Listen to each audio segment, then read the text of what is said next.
This is Lance Howard, and I want to welcome you to another episode of the Healing Voice podcast. I'm happy to share an element of this podcast that I mentioned on the very first episode. It's a project I've been working on for several years, a work I call Bible Redefined. It's not what you think it is or what you've been told. In this episode, I will unpack how the English translations and Western interpretations of the Bible have misled our understanding of who and what God is, how that affects our understanding of who we are as human beings, and what we should be focused on in order to live a meaningful and fulfilling life. The transcript to this podcast is available on my blog at thbtv.com. Bible Redefined. It's not what you think it is or what you've been told. The Bible is a collection of ancient books and letters that were originally written in the Semitic languages of Hebrew and Aramaic. These languages are powerfully poetic, full of imagery and metaphor, with layers that reveal deep wisdom on the unified principles of life. A smaller portion of the Bible is said to have been originally written in Greek, a language that is less flexible and artistic than Hebrew and Aramaic, and has also influenced much of the English language, which comprises the Western perspective and mindset in a very limited and rigid way, which you will soon be able to see. Western scholars typically have not rendered the rich and meaningful translations that are necessary to truly reflect the beauty and quality of the ancient Eastern languages. And because we do not understand the ancient Semitic culture and ideology, we misunderstand and misuse their writings. Western ideology and language have watered down these ancient truths and painted a colonial religious picture that has confused, angered, and stifled, or given many a means to be hateful and judgmental toward others. The Bible comes from the ancient Near East, which is the region of the world that is sometimes referred to as the Middle East. This is also where Earth's earliest civilizations originated. Today, this region includes Israel, Palestine, Lebanon, Syria, Turkey, Jordan, Iran, Iraq, and other territories. Reference to this ancient region is sometimes called Mesopotamia, where the Sumerian, Akkadian, Babylonian, and Egyptian kingdoms reigned. By studying the languages and cultures of the ancient Near East, I have been able to capture some of how the ancient Eastern world felt about the nature of existence and the relationship of the soul to all things. For example, the ancient Aramaic and Hebrew word for soul is nephesh. It is similar in meaning to our English word self. The meaning of nephesh portrays the nature of consciousness being concentrated in an individual physical form that has the full power to be self-conscious and creative. The ancient Near East is arguably the birthplace of the world's most influential spiritual thought. We can see its influence on the development of ancient writings such as the Quran, the Upanishads, the Bhagavad Gita, and others, as well as expressions of meditation, prayer, mantra, and a variety of spiritual practices that still exist today. It is from the ancient Near East that we find the origin of a collection of ancient documents that have been compiled into the book that we now call the Bible. These documents were written by an ancient lineage of people originally called Hebrews. They were later called Israel or Israelites. Their history dates back approximately 5,000 to 6,000 years ago, long before the nation of Israel that we currently think of was founded, just 72 years ago in 1948. The Bible is likely the most influential book on the Western world. Some have said it is the most influential book in the entire world. The English word Bible is a transliteration of the Greek and Latin word biblia, which means book. The Bible is a historical book that is made up of individual historical books and letters containing story, documentation, and teachings. Each is authored for a very specific reason in specific times and places. The Bible has been split into 2 or 3 sections. The first and oldest section is known as the Old Testament, The middle and least known section is called the Apocrypha. The third and youngest section is called the New Testament, which records the life of Jesus and how he impacted the communities of the region thereafter. Now, the Apocrypha is a section of the Bible consisting of 14 books that are typically omitted from modern editions of the Bible, but can still be found in some editions, such as the Oxford NRSV, the 1611 King James Version, and the Greek Septuagint. Religious authorities of the 2nd and 3rd centuries chose to include certain books as part of the biblical collection and disregard others for a variety of reasons. A common answer is that disregarded books were not considered authentic, authoritative, or inspired. It is hard to know the reasons and intentions behind these purposeful omissions. We can only infer, based on what other historical documents of the same time period report about the cultural and political events that were happening. Ironically, the Greek word apocrypha means secret, hidden, obscure, and hard to understand. What is certain is that we have a right to know what the entire collection of the Hebrew books consists of. This right ensures we are fully capable of determining what is worthwhile for our spiritual journeys without the dogma of clergy or politics telling us what we should know and think or what is right and wrong. To continue unpacking the mystery of truly understanding the Bible, I'm going to read the prologue of a book that is in the Apocrypha. It's called Ecclesiasticus, which is a similar name to the more well-known book of the Old Testament, Ecclesiastes.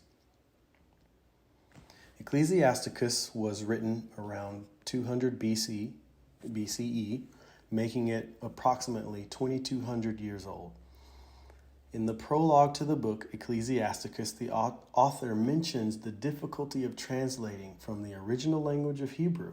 He writes, and I'm quoting from an Old English translation of the 1611 King James Version of the Bible. He writes, Israel ought to be commended for learning and wisdom, and whereof not only the readers must needs become skillful themselves, but also they that desire to learn, be able to profit them which are without of another nation, both by speaking and writing.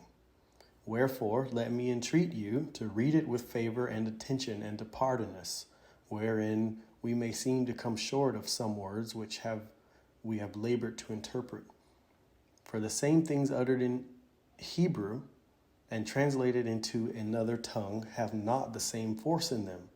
And not only these things, but the law itself and the writings of the prophets and the rest of the books have no small difference when they are spoken in their own language. Therefore, I thought it most necessary for me to bestow some diligence and travail to interpret it, using great watchfulness and skill in that space, to bring the book to an end and to set it forth for them also, which in a strange country are willing to learn, being prepared before in manners to live after the law. This author knew that the world would struggle to understand the wisdom contained in the Hebrew books by the simple nature of differing languages, let alone the fact that languages change over time. The author makes it clear that the text requires a higher level of comprehension. He also indicates that the book is intended for those who, quote, desire to learn, end quote. And he asks for forgiveness if the translation, quote, seems to come short of some words which they labored to interpret. For the same things uttered in Hebrew and translated into another tongue do not have the same force or strength or power or life in them. And not only these things, but all of the books adhered to by the Hebrews have no small difference when they are spoken in their original language. This prologue to Ecclesiasticus was written more than 2,000 years ago. The author had no way of knowing this text would be translated to what we now call English, which obviously did not exist in his day and has also evolved in many ways since its inception. The ideologies, philosophies, perspectives, and way of speaking about life in our 21st century Western world are very different and often contrary to those of the ancient Near East. The Bible should not be read from our conclusions because those conclusions are formed by our modern way of life. The Bible, like any ancient book, is to be understood from the position and conclusions of the original culture, the original author, and the original audience. When we read these texts, it is our responsibility to free our minds from our cultural biases and see the writings in their own light. Throughout my life, I had the feeling that there was more to God and spirituality than religion was able or willing to discuss. I decided to search beyond Western religion and philosophy and have spent thousands of hours studying ancient languages and cultures over the last 20 years with specific attention to Hebrew, Aramaic, and Greek. And I have come to realize that we live in a culture of fear and separation today. Our negative emotions, prejudices, and biases have seeped into our collective consciousness and blinded us from a principle of life the ancients considered or knew as sacred unity. The principle of sacred unity has been translated today as the words God and life, and similarly translated as kingdom of God and kingdom of heaven. The ancient languages reveal a one and the same unity in diversity about this being God and humanity and nature. The culture and the authors who composed the books of the Bible did not separate themselves from their divine parent or the timeless being, which we have translated as the word God. Inherent connection is how they understood the unified nature and experience of life. This connection was part of their mindset, and it's built into their language. A certain all-pervading sacredness was built into the very words they spoke. Sacred unity is a principle of life that brings congruence to the struggle of who we actually are and who we appear to be, as well as how things are by way of our mental constructs and how things are in reality. I believe we all wrestle with this feeling of incongruence on some level. It's an underlying awareness that is present in the notion and often frustration that something is missing in our day-to-day lives, or that somehow we might be putting on a show, or that things are not as they should be. It is a lingering dissatisfaction that we can't quite figure out, and we have become very efficient at ignoring, but it keeps us awake at night. It agitates us when we are alone, or perhaps haunts us in our dreams. The reality of sacred unity reveals that we are not true to ourselves. Therefore, it follows that we struggle to be true to one another, even when our intentions are the best. One of these life principles which speaks to this problem has been translated to say, love your neighbor as yourself. This was a part of a message that Jesus gave. So it's in the New Testament, in the book of Matthew. And we generally understand this phrase, love your neighbor as yourself, to mean that we should treat others well. But this principle points to something much greater than that. Love your neighbor as yourself begs us to wonder, how deeply do we love our individual selves? How deeply do you love yourself? The true answer to that question also answers how deeply you can love anyone else. The answer to this question is independent of your opinion. There can be a difference between what is true or real and what you perceive. Since we humans are not very good at being true to ourselves, it only follows that real answers to the most vulnerable questions are not answers we are most willing or even able to take a clear, objective look at. The key idea here is self-deception, and is why we find it difficult to truly love our neighbor. For example, if self-love is a form of egotistical pride, you have only painted an illusion of love for yourself. It is not the real thing, and others can see ego where you think you see love. True love is humble and willing to sacrifice for others without seeking anything in return. The implication of these ideas are huge. The way you treat or think of yourself is an indicator of how healthy you are for others and how much good you can bring into their lives, as well as how much good you are ready to receive. All of this and more is behind the English translation, love your neighbor as yourself. This principle is saying, true love is the standard in this life, and you must have true love for yourself first. Our version of love is fragile, it's fearful, and full of betrayal, because if we can't be real with ourselves, we can't be real with others. And this, in some way, means they can only love the false version of ourselves that we have presented for them to see.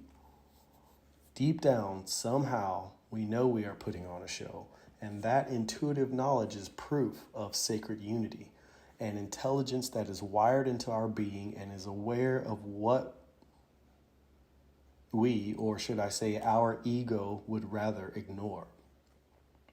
But we cannot get away from it, and constantly sensing our daily fraudulence leads to a complicated web of emotional turmoil that is actually working together to lead us back to the truth.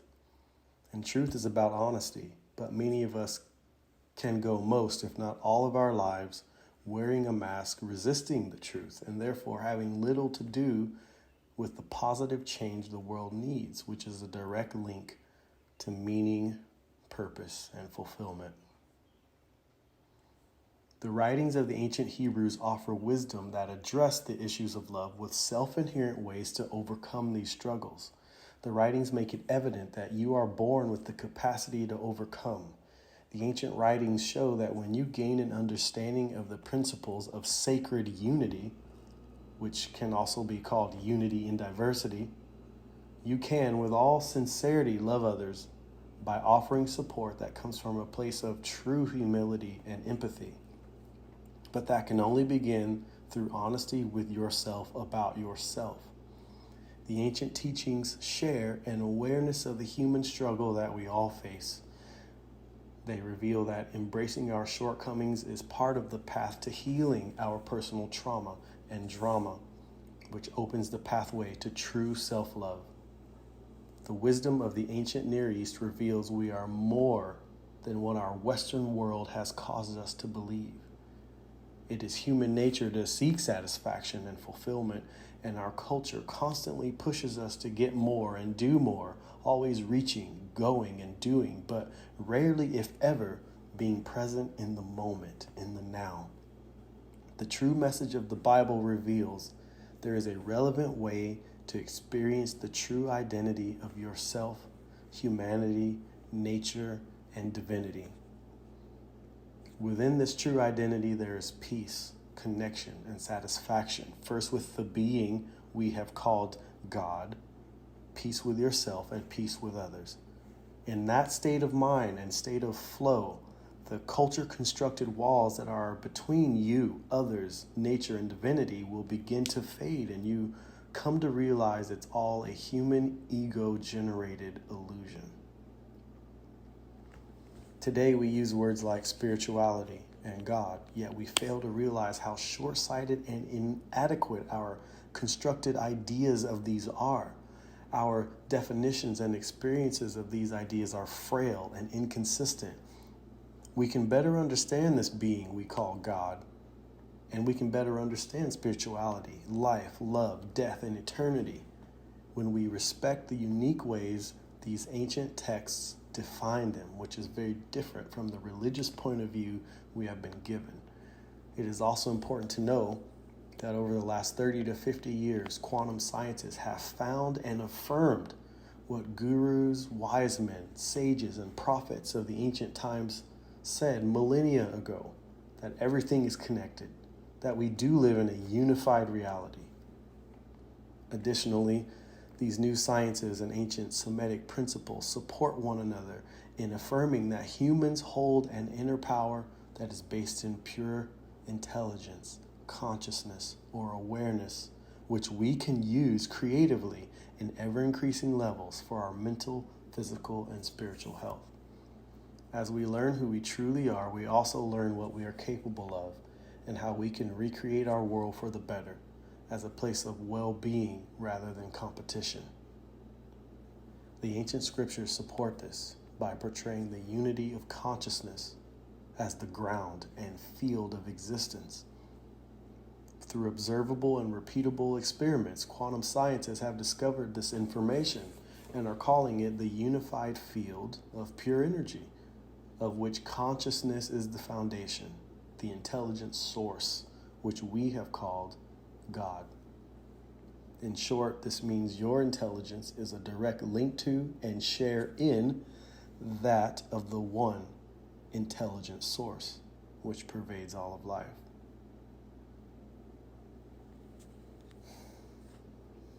The message of the Bible is founded upon unity in diversity, based on the essence of intelligence, connection, peace, energy, and identity through the divine mystery of life. And that divine mystery is what it means to be or to exist. A helpful analogy is how water can exist in different forms: solid ice, steam, and liquid, but retain its same structure of H2O. What may appear to be different is in fact the same thing. The arrangement and motion of the molecules differ and hold varying characteristics of volume, shape, compressibility, vibration, and energy, yet are still unified. We see all this variety in the natural world. It creates an illusion of separation, but it is one, the one consciousness at work, creative and ever present. Religion has become a crutch for the ego, and in most cases provides more division, separation, and misunderstanding of the true nature of an intelligent presence and being we've called God. The experience we call spirituality should be the pinnacle of knowing love and connection. We often use the term spiritual, but have no idea how shallow our understanding of the experience is. The messages contained in the Bible are revealed in multi-layered ways, in the letters of words, in the roots of words, and even the sound of words. Individual letters can hold value and meaning. So meaning and connection are found in the syntax, how sentences relate to one another, how paragraphs fit into the context of a chapter, and how a chapter fits into the flow of its own book, and how that book contextually fits and connects to all the other books. The meaning of biblical writings exists simultaneously at all of these levels and exist in very effective, relevant, and true ways. Meaning is derived by starting with an individual word, diving into the sound, letters, and root of that word, and then building understanding from there. Most people attempt to understand the Bible by beginning with an entire sentence or paragraph, but don't realize how much depth is lost if we don't have the proper understanding of the words themselves. This wouldn't be a problem if our translators did the work for you, but they don't. That is why Bible Redefined exists. But I must be clear, there's so much depth and meaning in these ancient texts that there's no way to perfectly translate them. One Hebrew word can sometimes make 3 or more English words, easily turning one sentence into a paragraph. That means what was translated for us as one simple sentence can unfold into many sentences of greater depth. Everything I'm explaining is heavily involved with mental work, logic, and understanding, but I would do you a major disservice if I did not mention that the life principles contained within the ancient scriptures are not bound by words as we would think. The words paint pictures of the eternal principles of life. They are beautifully poetic, and such principles are not bound, contained, or fully summarized by the languages of humanity. Even though the ancient languages and mindset offer much greater capacity to understand the depths of spiritual experience, they still cannot fully portray the quantum web of meaning and connection that timeless life principles contain, because these principles are part of an intelligent experience that is alive for you and each of us. Therefore, you must learn to feel the meaning of the words. You must learn to feel the principles and the natural energy they carry in your body, soul, and heart, your very core. Then you will be able to experience the freedom these life principles offer, because you will begin to see, feel, and sense intuitively with spiritual eyes, coupled with logic and comprehension, and yet not trapped by logic and comprehension of our Western ideology. What I am describing points to the true nature of words like believe, hope, and faith. Believing, hoping, and having faith are not issues of logic and being able to make sense of something in the physical. Spirituality, or spirit reality, is clearly not an issue grounded in logic. We must use our intelligent awareness to engage this process. Human beings have the power to perceive and understand the ancient words and life principles energetically. Another way of saying spiritually, with intuitive feeling. The ancient words and the meaning they portray are connected to eternal ideas, life principles, truths which are the very support, foundation, and harmony of life. The ancient writings make it clear that you have access to the higher intelligence by which you can understand what these words mean by experience. They will help you see through the illusion your cultural language and conditioning have created. You'll see that our natural capacity for intuition and feeling are unique parts of intelligence that we are not being educated or trained to use. If you're listening to this, there's a bar graph in the transcripts on the blog at thv-tv.com. You'll find it under the title, Episode 6, Bible Redefined. If you're watching this on YouTube, you'll see the graph on your screen. This is a depiction of the interconnectedness of the Bible's internal references. This beautiful portrayal of biblical networks was produced by Chris Harrison and Christoph Romhild, and can also be found on Harrison's website, which I have linked in the description below. The bar graph that runs along the bottom represents all of the chapters in the Bible. Books alternate in color between white and light gray. The length of each bar denotes the number of verses in the chapter. Each of the 63,779 cross-references found in the Bible is depicted by a single arc. The color responds to the distance between the two chapters, creating a rainbow-like effect. Yet this graph only depicts cross-references to chapters. It does not show the connections of themes, verses, phrases, words, sounds, letters, and numbers between all paragraphs, chapters, and books.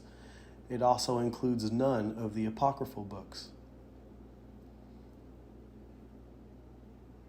Everything I'm sharing with you is to help clarify the fact that we have largely misunderstood and consequently misused the Bible.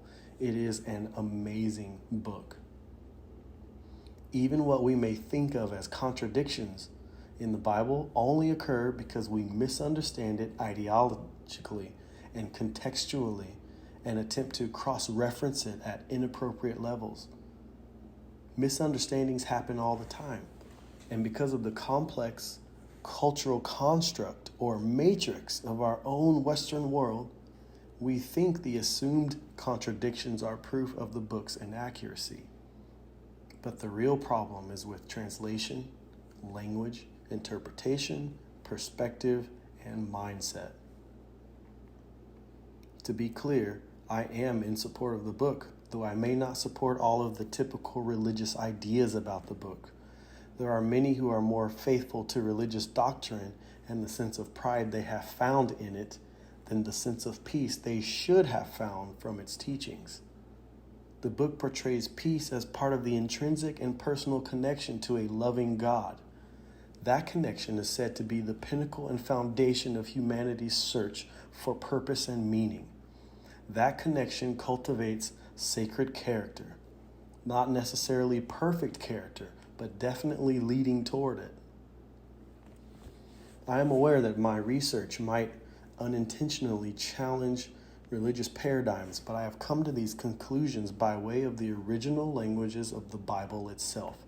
It is my conclusion that what I'm sharing brings greater relevance to the ancient books and does not reduce their value, though they may be contrary to some parts of Western theology. My attempt is to publish the writings of these ancient books with respect for the perspective of the authors and original readers and original listeners in a way that is as close to their Eastern way of thinking as possible, as far as I can understand and conceive. I attempt to explore the subtle nuances and poetic idioms of the ancient languages as they were originally understood, because I have great respect for the authentic people and teachings of the book. Therefore, I could not care less what modern tradition and religion have to say about it, because, again, if we are going to read the writings of the ancient way, then we need to be true to what those writings actually say and not a modern status quo. The translation I render is called the Healing Voice Version, or THV version. As I hope you can tell, I am not doing this to support or uphold any religious tradition or theology. I respect what the ancient languages of the book actually have to say, and I offer this work for free because the messages were originally written for free. However, donations are welcome, especially if you would like a THV version of your own favorite verse of the Bible. You can read the THV versions at thvtv.com on the Bible Redefined page, where they are being updated and edited regularly. You will also be able to listen to them on the podcast and on the Healing Voice YouTube channel. I'll leave the link in the description and notes below. Now, I'd like to give you an example of a popular English translation and how I have re-rendered the text to the best of my ability as of May 2020. It's from the book of Jeremiah, chapter 17, verses 9 and 10. From one of the common translations, the King James Version, it reads, "The heart is deceitful above all things and desperately wicked. Who can know it? I, the Lord, search the heart. I try the reins, even to give every man according to his ways and according to the fruit of his doings." At face value, this passage has been interpreted to say that humans are wicked or sinful, and that God knows how wicked humans are and is ready to punish them for their sins.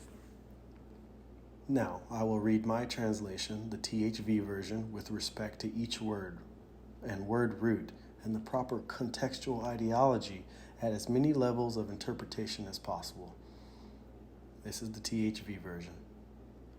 The heart is the innermost core of self-existence and the seat of deep primordial consciousness and intelligence, the bridge between mind and body, wave and particle, heaven and earth existence.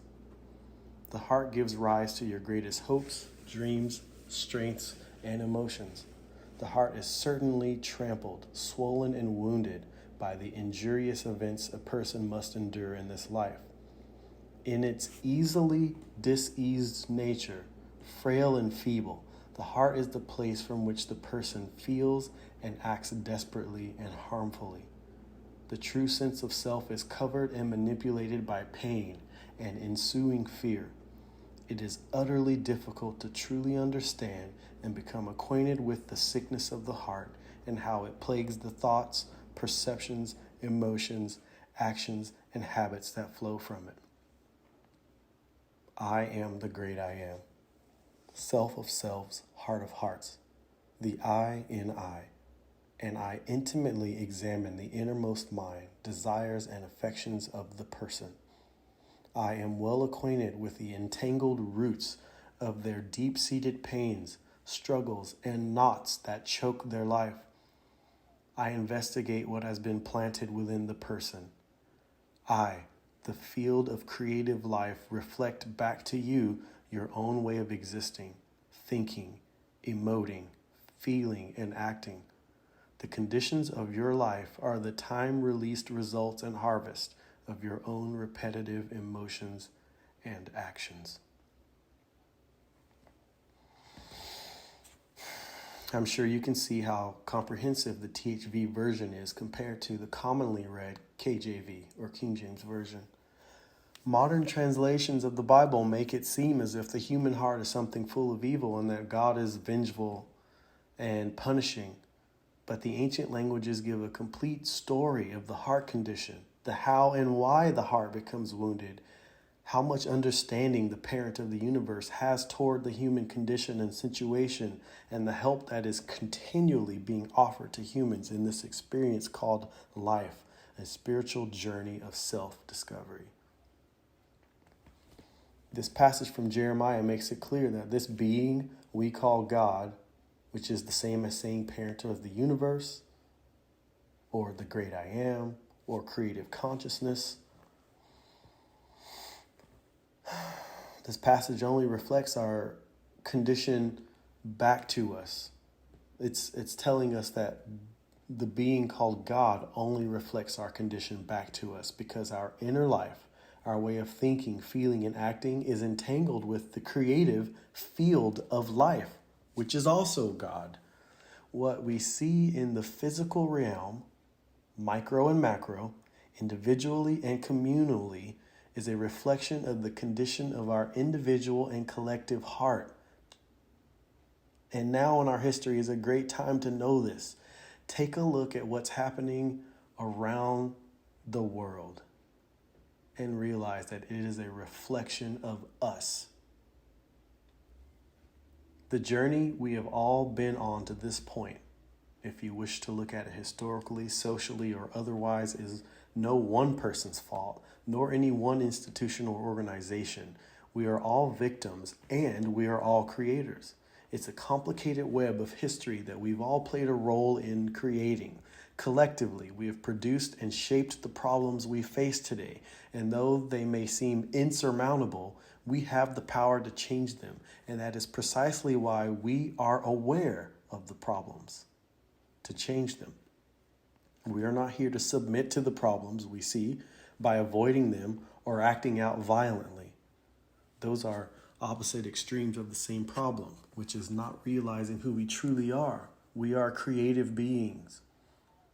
Many of us have interpreted life's hardships as a curse, but what the message of the ancient writings consistently report when translated honorably, intuitively deciphered, and correctly comprehended is that hardship is a mirror of natural accountability that shows us where we need to improve and how we can become better, how we can come to better understand ourselves. When we experience adversity in life, we can ask ourselves, why? We can ask with curiosity instead of resentment, knowing that somehow the answer begins and ends within ourselves. There's meaning, purpose, and answers to our painful and challenging experiences. Healing is always available for our drama and our trauma, and that is what makes the ancient teachings about the kingdom of God so amazing. That phrase, kingdom of God, can be translated as empowering reign of the great I am, meaning the power that pervades all in all throughout the universe is not only available to you, but is already part of you, and you are part of it, one and the same.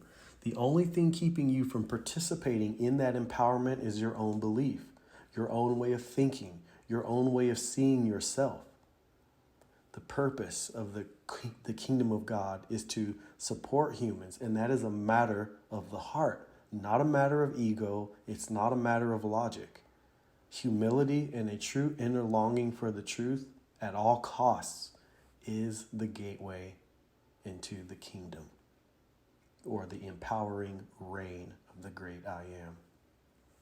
You are meant to discover the answers to why you are living your experiences, and you are meant to be a creative part of your own transformation, which is a change that will also help the world. The necessary awareness that we can have regarding personal change and growth is the way out of repetitive cycles of hardship and addiction. Bible Redefined is a tool that can help us recreate the world by learning from ancient wisdom how our hearts and minds can be renewed when we learn what is true about who we are and put that knowledge into practice, free of religious adherence and attitude. Then we will realize the wisdom is more than ancient in its origin, because real truths, life principles, are timeless, alive, and self-evident within the human heart. We only need a change of perspective. You may be shocked to learn that the word commandments it has been used to translate the idea behind the phrase life principles or principles of life, which, to clarify with further accuracy, would be like saying guidance or words of wisdom for your life path. The ancient languages reveal how rigid our translations have become and makes the negative impact that has on our religions and culture evident. Through the THV translations, you will find consistent messages through the pages of the Bible that also link to ancient scriptures from other parts of the world. Some of the THV translations will contain commentary and meditations to support a particular passage. You will come to understand that the language of the Bible consistently refers to the great I am, or this being we have called God, as the eternal self that gives life, energy, and support to every self, every one of us, and all of nature throughout the universe. The great I am is the consciousness that gives rise to all consciousness, including you. The great I am is heart of your heart, intelligence and wisdom of your intelligence and wisdom. The great I am is the inner focus and awareness that allows you to access the truth of your own being.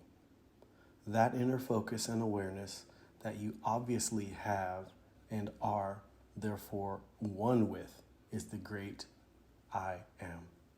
It is the reason you can say I am. In that experience, you can find healing for every amount of adversity, disease, stress, fear, or trouble that you have or ever will encounter. You are part of the I am, not separate. The I am is the true I, or the true self that is within, supporting, and behind your sense of I, and peering through the eyes of your soul into and as your individual experience. The I am is the true self that is within, supporting, and behind yourself. This means God is right there with you, sensing everything that you do because you are one. You are not and have never been alone. The feeling of loneliness, disconnection, separation, not being or having enough, and any negative emotions centered around these feelings or beliefs are all illusions fueled by the egoic mindset. It is simply not knowing who you truly are. Within the great I am, you live, breathe, and exist. Like a fish lives, breathes, and exists in the great ocean, it is clear that the breath of life, which can also be translated as spirit of life or energy of life, flows in and through you, not as a result of your separation from the divine, but as evidence of your total connection. You are intrinsically connected to and with the great I am. Maybe no one has told you these things, though some part of you has felt it. I am telling you now. For more ancient wisdom on the heart and how we create the conditions in our lives, I'd recommend reading two of my translations. The first is Guard Your Heart from Proverbs 4:23 through 27, and Sow and Reap, Galatians 6 verses 7 through 10. You'll find the links in the description.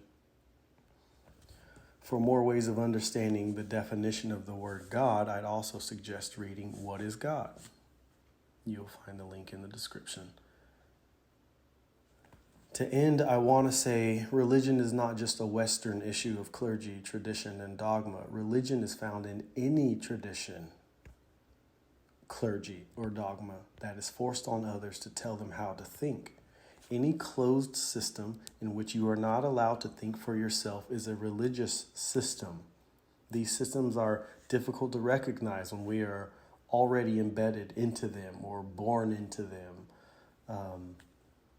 And to give you more food for thought, I will leave a link in the description about China's recent announcement that it has appointed 6 experts to edit both the Bible and the Quran to fit communist ideology. It is not surprising how communist bureaucrats feel it is their duty to alter the words of the Bible to fit their agenda. These at-will translations give us a window into how not only the Bible, but also the Quran could be purposefully used to push ideas that are not from the original people or message of the book.